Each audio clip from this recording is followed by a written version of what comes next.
Olá, pessoal! Esse é o primeiro de uma série de vídeos que vamos lançar para a disciplina de Anatomia e Escultura Dentária do curso de Odontologia da Universidade Católica de Brasília. Sou a professora Evelyn Micaela Kogawa e, juntamente com a equipe de professores do grupo da Prótese e Anatomia e Escultura Dentária, começaremos com a aula de encerramento negativo do incisivo central superior direito, dente número 11. Primeiramente, vale ressaltar alguns pontos interessantes sobre a anatomia do incisivo central.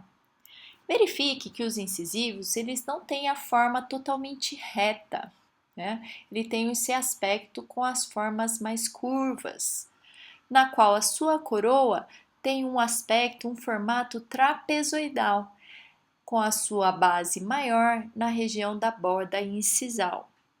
Ainda podemos ver aqui dois sulcos rasos no sentido cérvico-oclusal, que seria bem na região da junção dos lobos de desenvolvimento. Vemos ainda que a face mesial dos incisivos, ela se encontra mais reta e mais alta, e a sua face distal mais arredondada, sendo desta forma que podemos distinguir os incisivos tanto do lado direito quanto do lado esquerdo, ou seja, entre dente 11 e dente 21.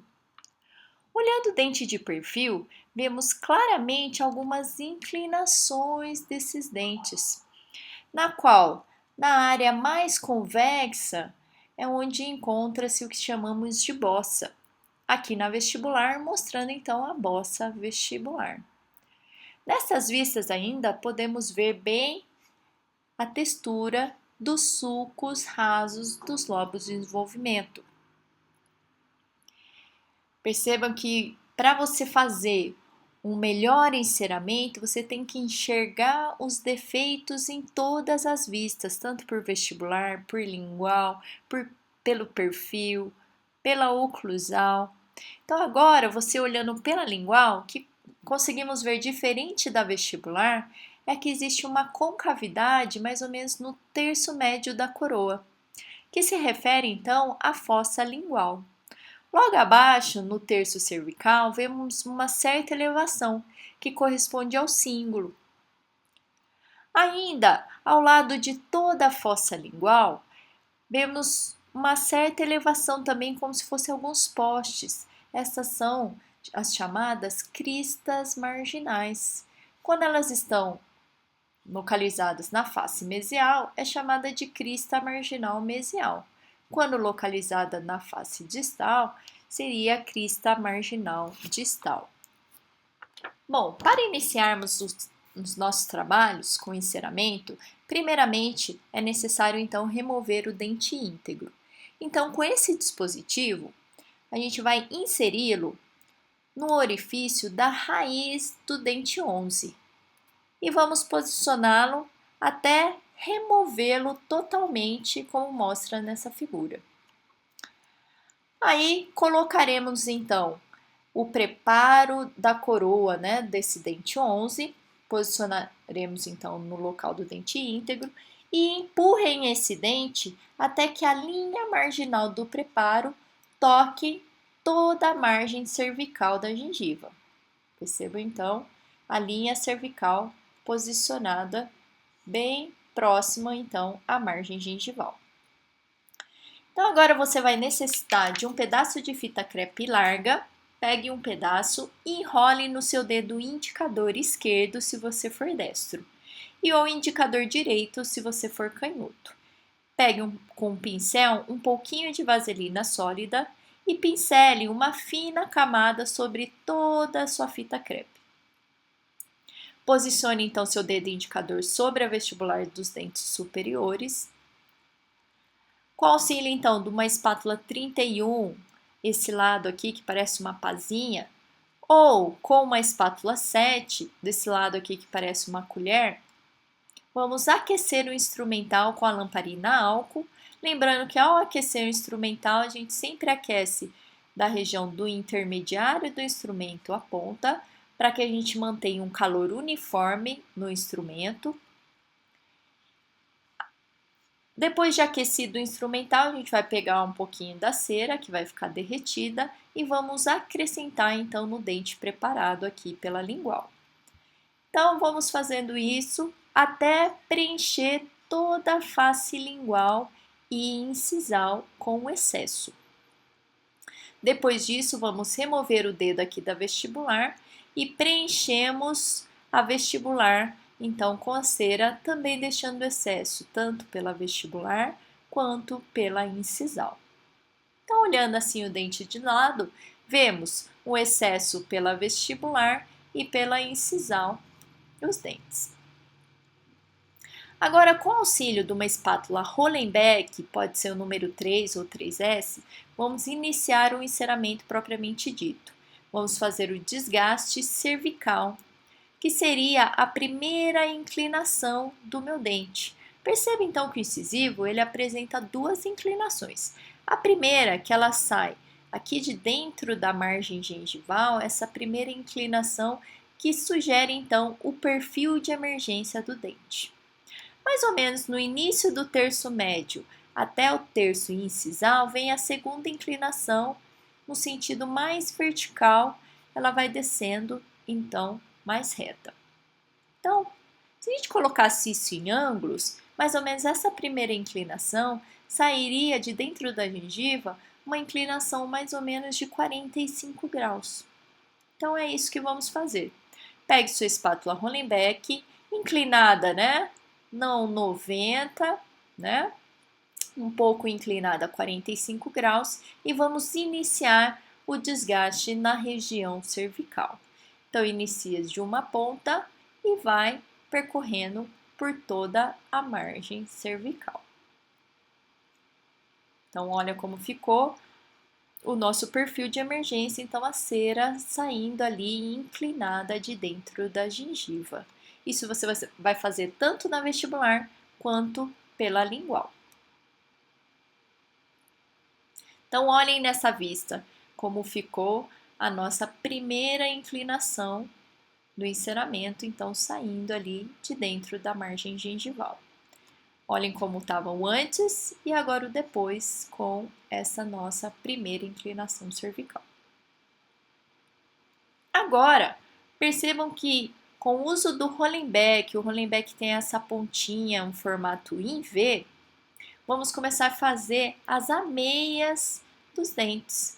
Percebam que entre um dente e o outro forma como se fosse um Vzinho. Então, essa área com a nossa espátula assim no sentido perpendicular e já tendo esse formato em V, é só a gente fazer removendo a cera nesse sentido vertical, já facilita a remoção das ameias. Podemos, com o auxílio de uma sonda exploradora também, ir removendo os detalhes que estão mais difíceis de ser removidos, principalmente nessa parte da margem gengival, tanto na distal quanto na mesial. Então é sempre bom ter uma escova de dente ao seu lado para ir removendo os excessos de cera que são desprezados. Então perceba que a gente já fez essa área das ameias dentais, olha só, né? De ambos os lados, mesial e distal. E agora vamos começar a fazer o desgaste da segunda inclinação, sempre tentando seguir então o nosso dente vizinho. Lembre-se então que da segunda inclinação, mais ou menos lá do início do terço médio para o terço incisal, vai ficar reto esse desgaste. Então, olha só do jeito que ficou. Né? Então, seguindo mais ou menos a inclinação aqui do meu dente vizinho, o que tinha de excesso aqui foi removido, então, para fazer a nossa segunda inclinação.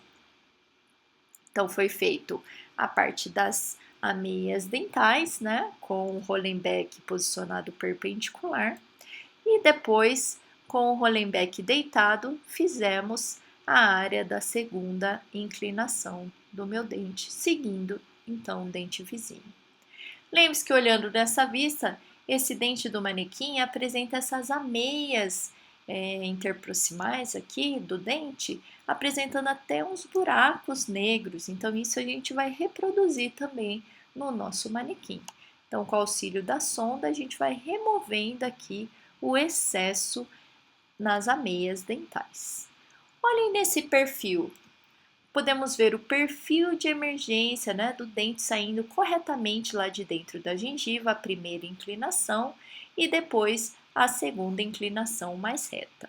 O que vemos aqui que está em excesso ainda é a borda incisal. Agora, vamos começar a esculpir a face lingual do nosso dente.